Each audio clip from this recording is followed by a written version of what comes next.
Koguduse aluse nurgakivi on tema ja meie tunnistus temast. Ilmutus Jeesusest.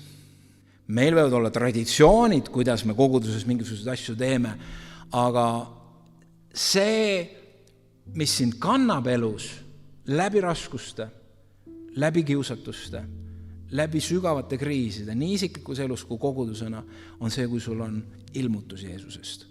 Ilmutus Jumala armastusest. Ilmutus sellest, et sa ei ole lihtsalt ei keegi, vaid sa oled oluline.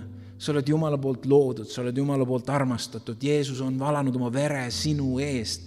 Jumal nii palju, ma lähen korda sulle.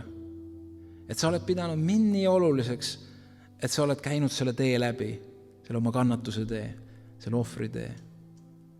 Ja kui see ilmutuslikult meie elus on, siis see kannab. Kui see on ilmutuslikult koguduses, siis see kannab. Mitte miski muu ei kanna.